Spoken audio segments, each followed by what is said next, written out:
Bonjour.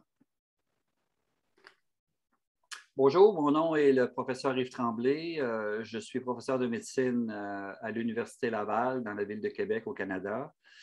Aujourd'hui, dans le cadre de nos visioconférences en association avec la Fédération francophone d'obstétrique et de gynécologie, la CIDMEF et l'AUF, dans le cadre du programme actif, il nous fait plaisir de vous présenter le thème 8 de ce cycle de visioconférences qui va traiter des maladies trophoblastiques gestationnelles. Les maladies trophoblastiques gestationnelles représentent la seule affection tumorale directement liée à l'œuf. Même si leur pronostic a été amélioré grâce à l'apport de l'aspiration manuelle intra-utérine, de l'échographie et des antimitotiques, les maladies trophoblastiques gestationnelles représentent un problème majeur de santé publique dans les pays en développement, singulièrement en Afrique subsaharienne. En effet, ce sont des pathologies sources de complications, souvent imprévisibles, comme par exemple des hémorragies, des infections, des métastases, et responsables d'une morbidité et d'une mortalité maternelle élevée. La prise en charge de ces maladies est difficile à mener dans les pays à ressources limitées. La prise en charge, d'une part, à cause d'un diagnostic souvent tardif et d'autre part, en raison de l'accessibilité limitée des patients à l'échographie et au dosage de la bêta-CG, à l'examen histologique et aux antimitotiques. Ce webinaire, animé par 4 personnes, les professeurs Niang, Sheikh Tidan Sissé, Djeraba et Terra, nous permettra de faire le point et de partager nos différentes expériences réussies. Le premier conférencier aujourd'hui, c'est le professeur Mansour Niang. Professeur Niang est professeur agrégé, gynécologue obstétricien à l'Université Cheikh Anta Diop à Dakar, au Sénégal. Et la thématique de son intervention ce matin, épidémiologie et physiopathologie de la maladie trophoblastique gestationnelle. Professeur Niang, la parole est à vous. Vous avez 20 minutes. Activez votre micro, professeur. Merci. Je vais peut-être partager ma présentation. Allez-y, vous faites le partage. C'est bon. C'est bon? C'est bon. La parole est à vous, cher monsieur. Merci, professeur. Donc, nous remercions la Fédération francophone des gynécologues et obstétriciens, la CIDMEF et l'AUF pour nous avoir conviés à ce webinaire portant sur les maladies trophoblastiques. Il m'a été demandé de parler de l'épidémiologie et de la physiopathologie de la maladie trophoblastique gestationnelle. Donc, nous proposons le plan suivant, constitué de 3 grands chapitres, l'introduction, la pathogénie et l'épidémiologie. Nous finirons par une conclusion. Les maladies trophoblastiques gestationnelles constituent un problème majeur de santé publique, notamment dans les pays d'Afrique subsaharienne, où ces pathologies sont fréquentes et souvent source de complications imprévisibles. Il peut s'agir de complications hémorragiques et infectieuses, mais également de métastases tumorales dans les tumeurs trophoblastiques gestationnelles. Ces maladies trophoblastiques sont responsables d'une morbidité et d'une mortalité maternelle élevée. Leur prise en charge est souvent difficile dans nos pays en développement parce que ces patients vivent souvent en zone rurale. Et la particularité, c'est l'inaccessibilité à l'échographie, au dosage des bêta-HCG, à l'examen histologique, mais également à certains antimitotiques, ce qui rend souvent le diagnostic tardif et le pronostic péjoratif. Il s'agit donc de la seule affection tumorale directement liée à l'œuf, donc étant à l'état de greffe chez la patiente. Ces pathologies trophoblastiques gestationnelles regroupent 2 entités spécifiques des primates. Il existe une entité bénigne, c'est la mole idatiforme. Il existe également des entités malignes. Il s'agit des tumeurs trophoblastiques gestationnelles dont la forme la plus fréquente est le choriocarcinome gestationnel. Dans les entités malignes, nous avons 2 formes cliniques, la mole idatiforme complète et la mole idatiforme partielle. La mole complète est une tumeur bénigne due à la dégénérescence kystique et ballonisante des villosités choriales qui sont transformées en vésicules translucides. C'est la forme la plus fréquente de ces entités bénignes des maladies trophoblastiques. À côté, nous avons la mole embryonnée ou mole partielle, qui est une triploïdie et qui constitue 10% des moles idatiformes. Elle évolue souvent vers un avortement du deuxième trimestre de la grossesse et l'examen du produit d'expulsion va montrer une cavité amniotique où l'on retrouve un embryon qui est entouré de villosité choriale. Exceptionnellement, ces formes de moles partielles ou moles embryonnés peuvent évoluer à terme et donner naissance à un enfant vivant, donc donner une naissance vivante. La troisième forme clinique de ces entités bénignes, il s'agit du chorioadénoma destruens, ou mole invasive, qui est une tumeur borderline à la limite de la bénignité et de la malignité, donc possédant un pouvoir d'envahissement du myomètre important, voire même un envahissement de la séreuse qui peut occasionner de véritables perforations utérines, responsables d'hémorragies cataclysmiques pouvant emporter la patiente. Heureusement que leur fréquence est rare. À Dakar, nous notons ces formes de chorioadénoma destruens constituent 1,6% des moles idatiformes. Nous abordons à présent les entités malignes, dont la forme la plus fréquente est le choriocarcinome, qui est une tumeur épithéliale de haute malignité, pouvant se manifester à n'importe quel stade d'évolution du développement placentaire. Ces choriocarcinomes sont secondaires le plus souvent à une mole idatiforme, dans la moitié des cas. Parfois, ils peuvent être secondaires à un avortement en apparence banal ou bien à un accouchement normal, respectivement dans 25% des cas. Comme deuxième forme des entités malignes, nous avons les tumeurs trophoblastiques du site d'implantation placentaire qui ont été décrites pour la première fois en 1895 par Marchand et qui possèdent certaines spécificités, notamment le caractère morphologique propre à ces tumeurs trophoblastiques du site d'implantation placentaire, la sécrétion faible des bêta-HCG et le risque de récidive et de métastase.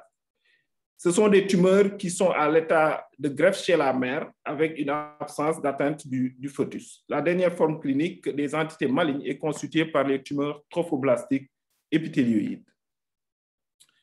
Nous abordons à présent le deuxième chapitre de notre propos qui porte sur la pathogénie des maladies trophoblastiques gestationnelles. Cette pathogénie est encore mal connue, malgré les avancées importantes dans la compréhension de la mole idatiforme. Plusieurs questions se posent à nous, en particulier quel est le primum moderans qui détermine la prolifération de l'épithélium chorial, ou encore pourquoi cette greffe allogénique, cette tumeur qui est à l'état de greffe chez la patiente, n'est pas rejetée par l'organisme maternel.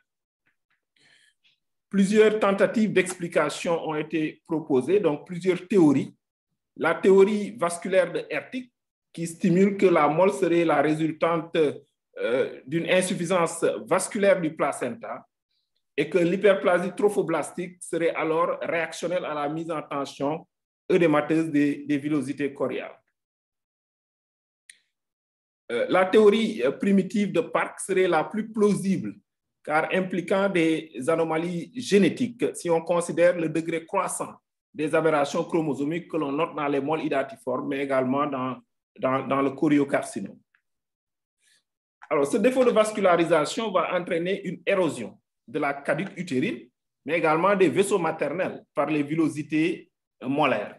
Et ceci est à l'origine du signe pathognomonique de la mole idatiforme, en particulier les métrorragies, mais également des modifications du volume utérin qui se feront au gré des saignements. Tantôt, l'utérus va diminuer de volume, tantôt, il va augmenter de volume, et ce qui donne le signe de l'utérus accordéon de Janin dans la mole idatiforme. Il existerait des implications également cytogénétiques qui ont été démontrées, en particulier par les travaux de l'école dakaroise. En effet, les mauvaises conditions hygiéno-diététiques vont entraîner probablement des troubles de la protéogenèse qui seront responsables d'anomalies chromosomiques. La conséquence serait une chimiodysplasie qui serait responsable des altérations histologiques qu'on note dans ces maladies trophoblastiques.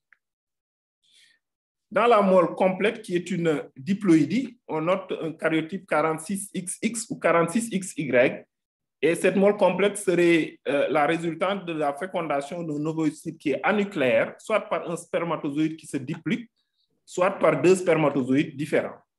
L'œuf molaire est alors constitué par le cytoplasme de l'ovocyte et la totalité du noyau du spermatozoïde.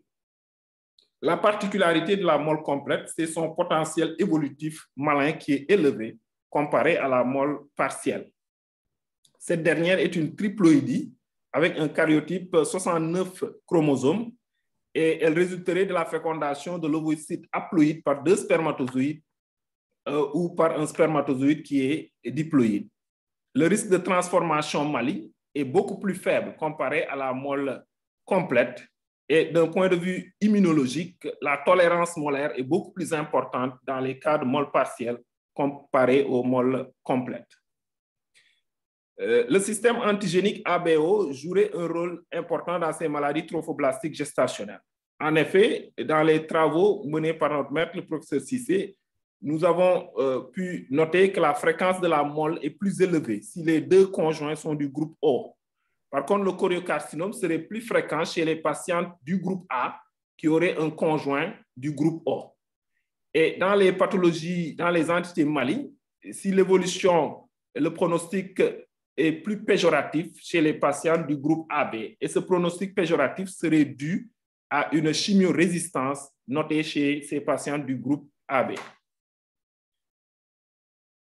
Le carcinome trophoblastique a une carte génétique qui est superposable et qui est mal connue. Donc, du fait des séries qui sont publiées, qui sont relativement courtes, il n'existerait pas de relation établie avec certitude entre la molle hydatiforme et le choriocarcinome. Il existe de multiples anomalies chromosomiques, cependant, qui sont retrouvées dans le carcinome trophoblastique gestationnel. Il s'agit souvent de tissus qui sont diploïdes. L'entomopathologie, donc l'histologie des produits d'aspiration, est fondamentale dans le diagnostic des maladies trophoblastiques gestationnelles.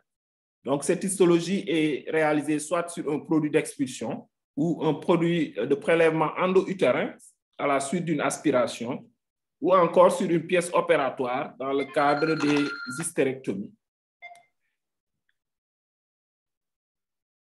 Dans la molle complète, l'aspect macroscopique typique est celui de vésicules qui sont assemblées en grappes de raisin avec une absence de sac amniotique et d'embryon. Dans notre expérience, la forme la plus fréquente, c'est l'association de micro et de macro-vésicules que l'on retrouve dans 60% des cas de molle hydatiforme.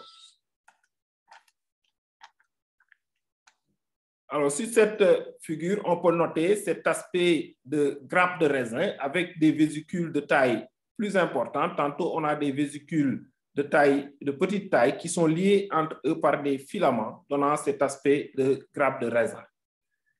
À la microscopie, on note une hyperplasie qui est dimorphe, cytotrophoblastique et syncytiotrophoblastique, qui permet de confirmer ce diagnostic. D'autres anomalies peuvent être associées, notamment l'hydropie, mais cette anomalie n'est pas spécifique de la molle hydatiforme et peut constituer un diagnostic différentiel à l'histologie.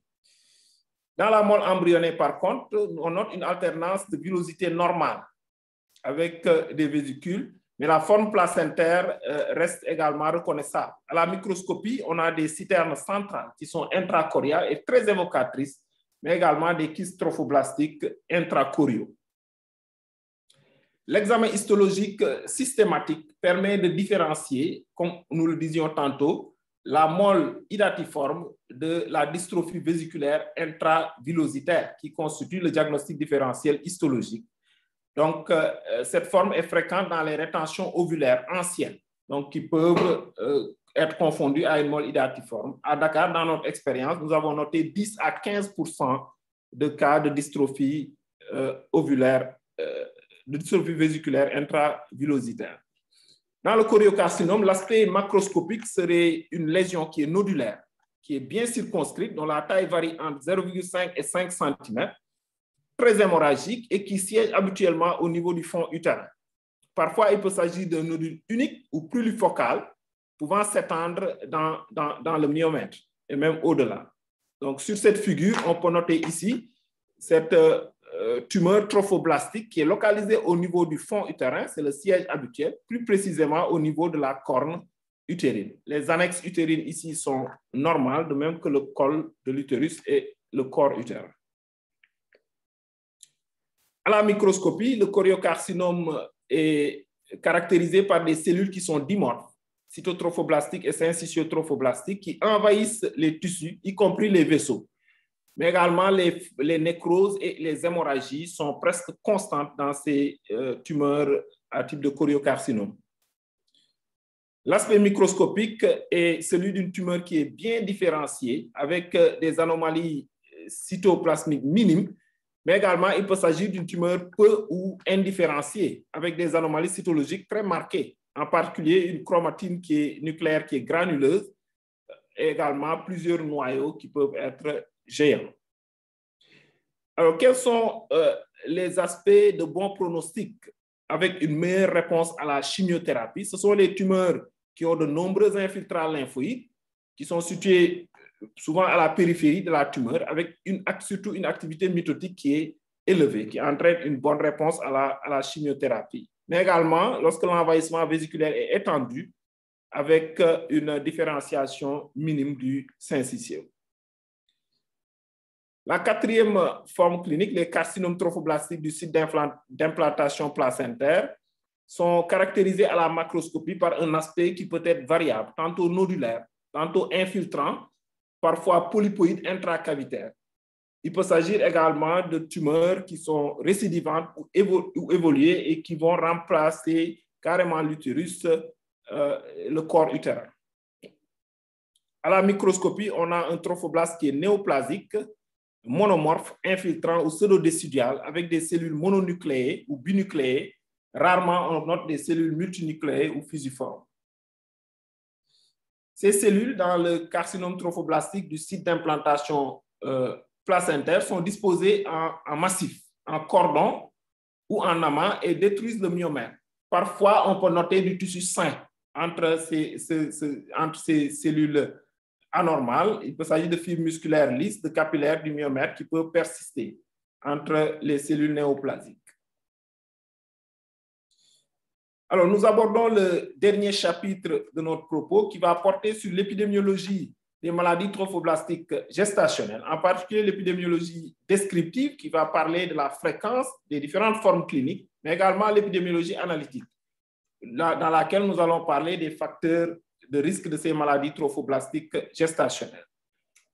Commençons par la mole hydatiforme, qui est une pathologie ubiquitaire dont l'incidence est plus élevée dans les pays en développement, en particulier en Afrique et en Amérique latine, où les taux sont de 1 à 2% des grossesses, alors que dans les pays développés, ces taux sont beaucoup plus faibles, de l'ordre de 0,03 à 0,05%.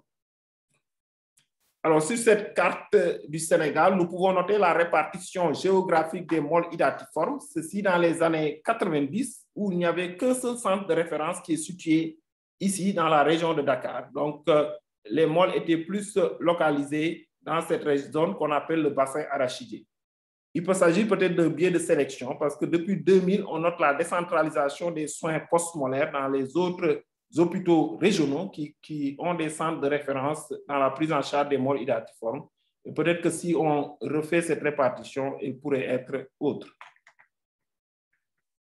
Quant au choriocarcinome, sa répartition est superposable à celle de la mole hydatiforme. Dans les séries africaines et asiatiques, la fréquence varie entre 10 à 20% des moles. Dans les pays développés, le risque de choriocarcinome est très faible, donc avec un maximum de 0,03% des moles hydatiformes. Quels sont les facteurs de risque de la mole hydatiforme? Il a été évoqué l'implication de facteurs raciaux, mais ceci a été infirmé parce qu'on a noté que l'incidence de la mole est comparable chez les Noirs, les Blancs et les immigrés asiatiques qui vivent dans les mêmes conditions de vie aux États-Unis. Donc, ceci pourrait faire penser qu'il n'y a pas de facteurs raciaux donc, impliqués, mais surtout le bas niveau socio-économique qui pourrait être incriminé dans la genèse des moles hydatiformes. Et ce bas niveau socio-économique serait le corollaire de déficit nutritionnel, notamment en carotène, en vitamine A, en protéines et en graisses animales, qui ont été prouvés par les travaux de notre maître, le professeur Afoutou. Alors, quant à la fréquence de cette mole également est plus élevée chez les plus l'âge et aux âges extrêmes, avec des risques relatifs multipliés par 2. Chez les moins de 20 ans, risque relatif multiplié par 7 chez les plus de 40 ans. Dans notre expérience, donc la tranche d'âge de 20 à 30 ans était la tranche la plus retrouvée. Les parités extrêmes également sont plus concernées dans la survenue de la mole hydatiforme.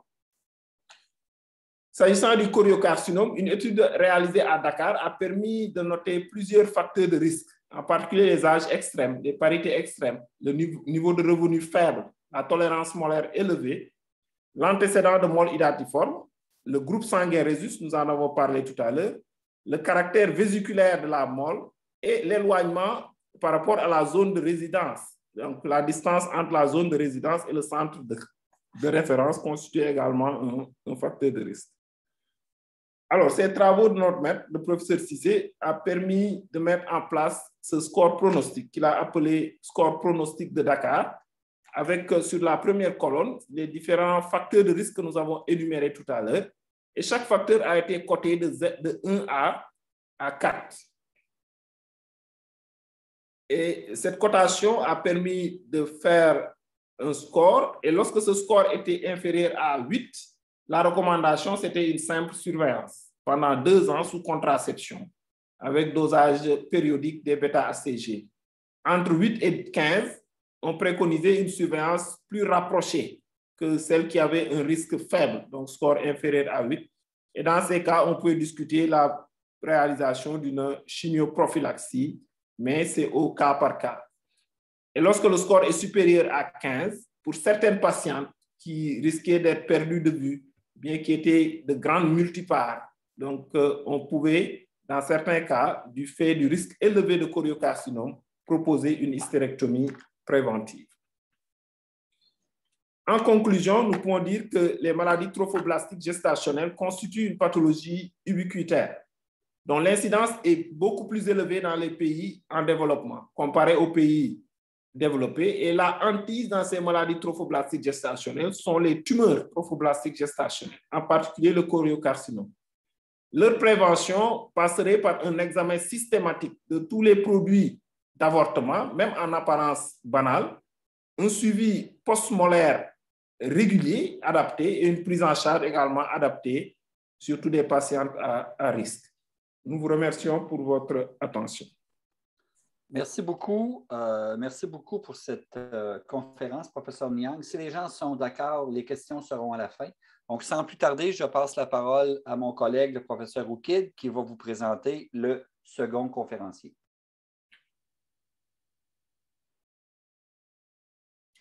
Professeur Oukid, allumez votre micro, s'il vous plaît.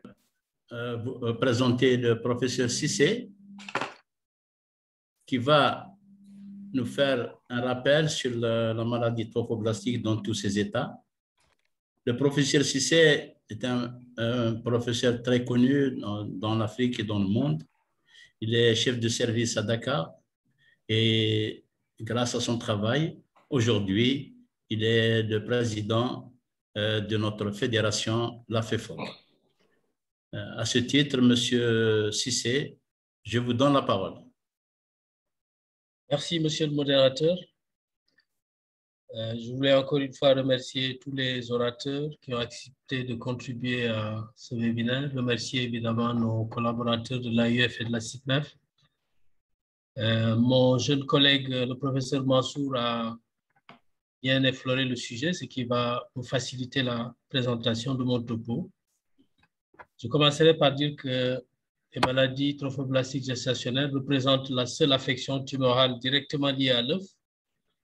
Les deux entités, le professeur Niang en a déjà parlé. Concernant les entités bénignes, nous allons décrire la mole. Les signes fonctionnels sont essentiellement représentés par les métrorragies, qui sont quasi constantes, précoces ou tardives, les douleurs abdominopelviennes à type de colique expulsive, et les vomissements qui sont caractérisés par une résistance anormale à la thérapeutique anti-émétique classique. Sur le plan des signes généraux, Les signes peuvent être imputables à la spoliation sanguine ou à la dénutrition, mais parfois on observe une hypertension artérielle qui est le témoin d'une dysgravidie précoce qui complique 10 à 15% des maux.